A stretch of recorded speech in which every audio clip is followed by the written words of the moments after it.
Einstein once said that time is what we want most, but what we use worst. Hello guys, welcome back. Today I want to talk about two of the greatest free assets that we have all in each and every one of us as human beings. Yet, how we utilize these assets is what makes the difference between each and every one of us. And the two assets are time and energy. And I'm going to speak about them in two parts. So the first part is time and energy as a currency.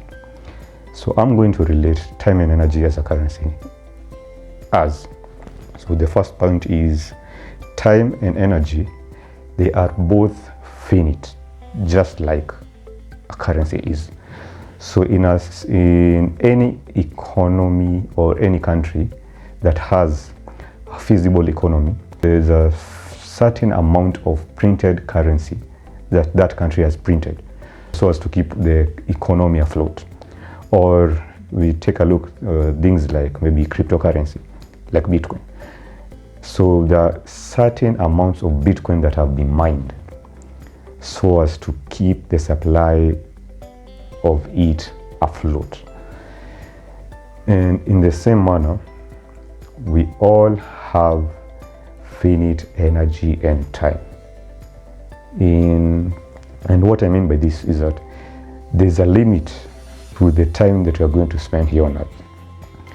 And us as human beings, we have our lifespan as maybe between 80 to 90 years. So if you've already spent 20 years of your life, 40 years of your life, 5 years of your life, 10 years of your life, if you've spent 10, you have 70 more remaining. If you've spent 5, you have 75 more remaining.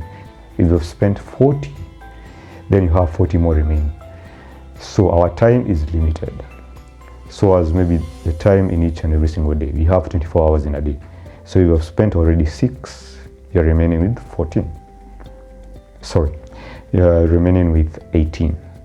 And if you've already spent like 4, you're remaining with 20. And same as energy, we all have limited amount of energy that we can spend on a certain task or with people. Like a marathoner, you can't run for 24 hours straight. You'll get tired because of the heart pumping your blood from your head to toe. So it cannot keep up with you running each and every single hour. You have a limit to the amount of energy or the amount of blood that your heart can pump. And maybe for marathoners, it's like maybe say 3 hours or certain hours. If you're a hands craftsman, there's a certain amount of energy that you can spend building maybe that chair or a table. You cannot build a table 24 hours straight because you get tired. We are human beings. Hence, we should be mindful of how we spend our time and energy.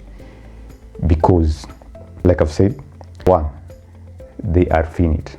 And 2, which I'm going to relate also with money, but in an opposite way, is that they are irreplaceable, unlike money. Because with money, you can replace it once you maybe lose it, or with other currency. Maybe if you make a bad deal about something, you can eventually make a better one and recover some money. But unlike money, you will never recover the time and energy you have lost on something. So we should be careful on what and how we spend our time and energy. So the second part is the impact that time and energy has on personal development. And I'll start off with saying that energy flows where attention goes. And I'll explain it further by saying that we should spend our time and energy doing things that will impact our lives and not negate our lives. And by saying so, some of the things that are going to impact our lives is engaging in something that is going to help you to learn something, either a skill or develop one, or improve in a certain habit, but not spending your time and energy in things that are going to negate our lives, like gambling and gossiping, oversleeping, See, I've not said sleeping, because sleeping is good. Say sleeping is good for creativity, but oversleeping. Say maybe if you sleep, you should sleep like maybe a minimum of 6 hours in a day. Because if you, for example, if you take 24 hours in a day, let's start like subtracting the amount of hours that we have. So if we spend maybe like a minimum of 6 hours sleep, or rather maximum, so we are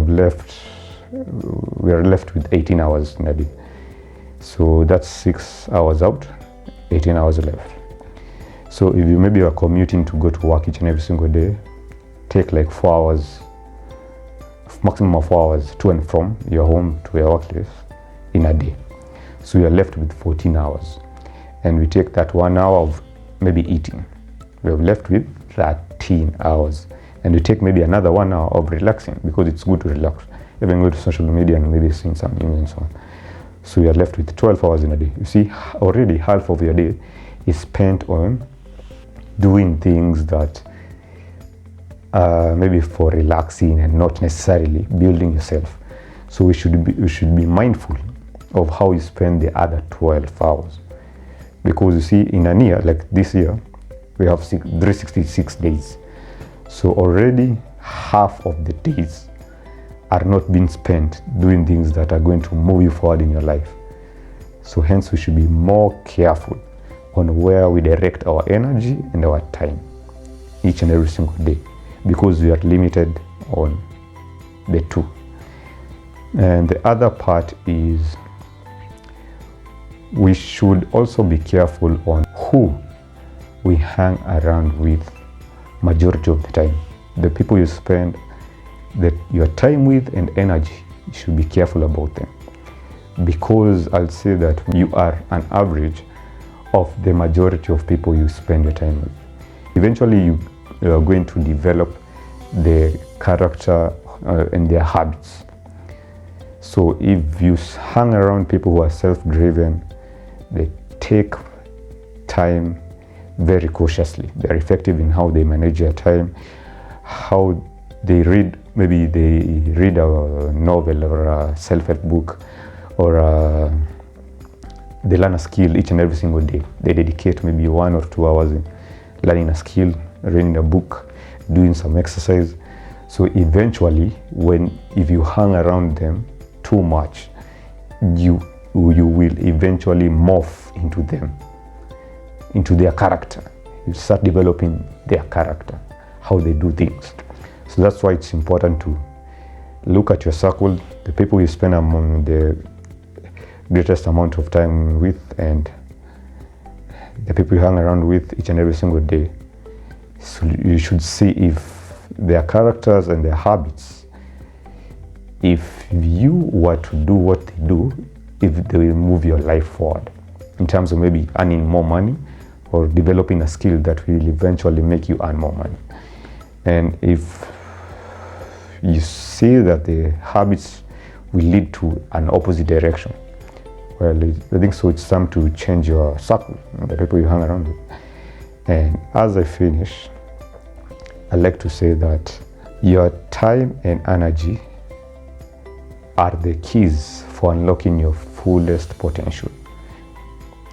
Hence, utilize them wisely. Thank you.